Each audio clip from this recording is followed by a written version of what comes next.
This is Tuesday, January the 26th. This is World History. Today we're going to look at what happened to Europe after Napoleon, or what we call the post-Napoleonic period.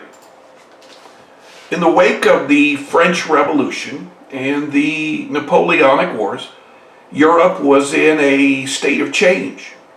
Now, during this state of change, new nations will form, industries will grow, and the states of Europe with monarchs will begin to fall by the wayside.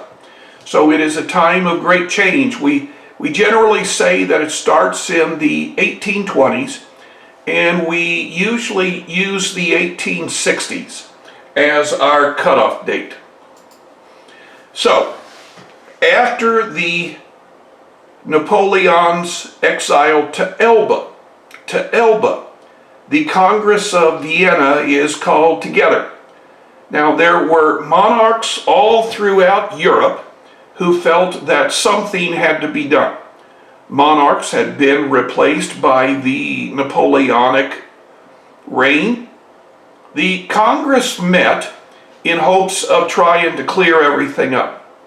Now, Crown Prince Metternich of Austria declared himself the leader. He stated that the aim was return France to a monarchy and to end this revolutionary spirit that seemed to be sweeping through Europe. Many Europeans had admired the changes that Great Britain had gone through during the British Revolution, had enjoyed what the Americans had done with their Constitution. Many felt that the guarantees of France would be good for the rest of Europe.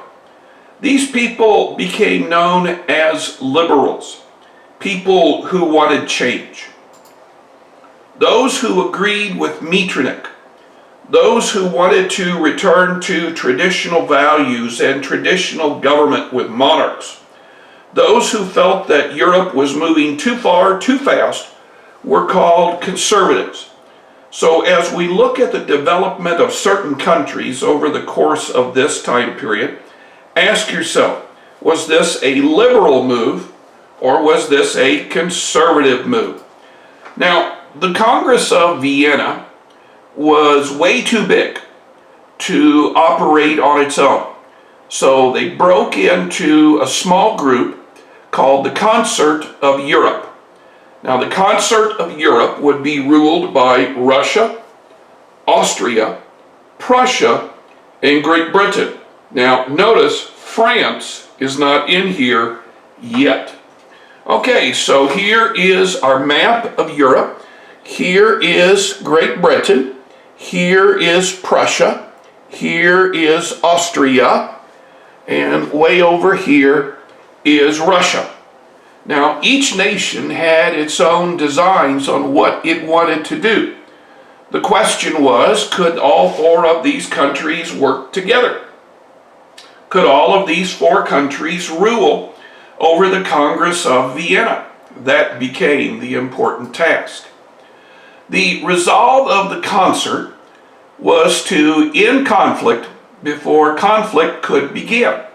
The belief was that if France had not been so volatile during the Great Fear and the Reign of Terror, then Napoleon would have never occurred. So Russia, Austria, Prussia, and Great Britain all pledged that they would use their armies to end squabbles between smaller nations. Now notice they didn't say squabbles amongst themselves, they just said squabbles of smaller nations. To accomplish this task, the Concert of Europe was encouraged to spy on each other, to spy on smaller nations. It was hoped that if everybody knew that there were spies, then no one would do nothing wrong because they figured what they had done wrong would be reported to everybody else. Books and newspapers would be censored.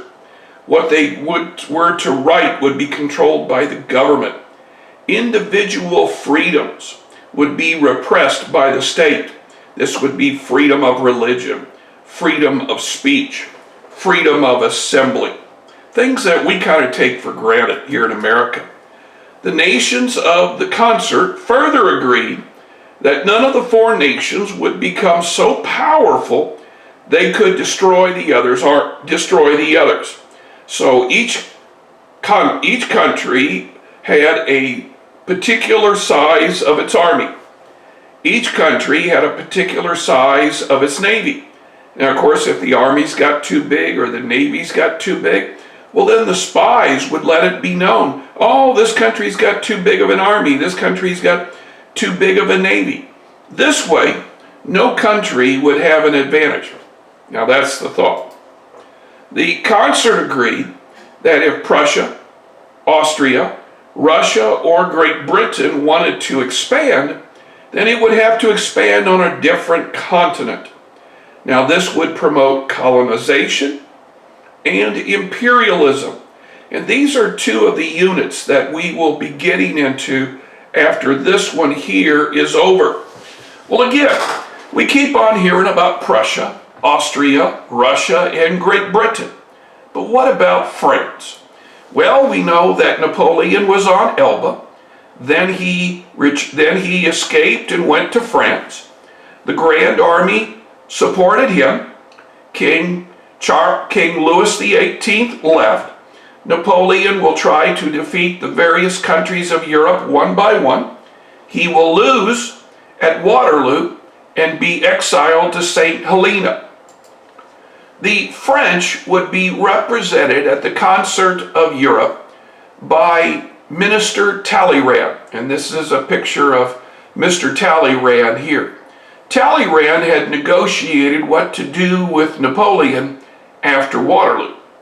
Talleyrand hoped to strengthen the hold of the Bourbons in France while at the same time appeasing the bourgeoisie. So Talleyrand wanted to have both sides happy with him. Now, this is almost always an impossible task. One of the effects of the Napoleonic War was the makeup of a nation's army. Before Napoleon, the armies were loyal to whoever created them, a crown, a duke, a monarch. They were usually small in number, and they were paid by the crown, the duke, the monarch. Now, that meant that sometimes they would serve and only serve particular groups.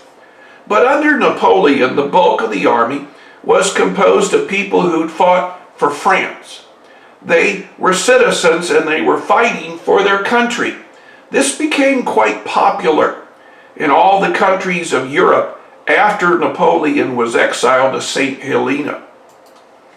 Much of the land that had been taken over by Napoleon was without a leader. The leaders of Russia and Prussia hoped to take over these lands. The leaders of Great Britain and Austria wanted to end this because if Russia or Prussia became too strong, then maybe a new type of war, a new Napoleonic War, would begin. Now, anytime you have four nations, you're going to have a tie. So the Concert of Europe quickly decided that they had to let France in. And France's leaders would act as tiebreakers. Now, normally, France would side with Austria and Great Britain because they feared the power of Russia and Prussia. This was well founded. The Congress agreed that France should maintain its borders, that the Bourbons should retain their powers. Now, some lands taken by Napoleon would become independent. Others would shift alliance from one European nation to another. From the concert came the Congress of Vienna. If you were a nation or a principality in Europe and you were served by a leader, then you had the right to go to the Congress of Vienna. Now there, the big five countries, Great Britain, Russia, Prussia, Austria, and now France, would lay out an agenda. And the smaller nations were expected to follow along the agenda that was created by the Concert of Europe. It could be said that the Congress of Vienna failed because it failed to see the nation building of Italy and Germany. That's what we'll be getting to next. Both nations would make war on older, more established nations in the first half of the 19th century. It could be said that the Congress was a failure because of the loss of power of Spain. Now, Spain had always been relying on this wealth of silver that was coming in from the New World.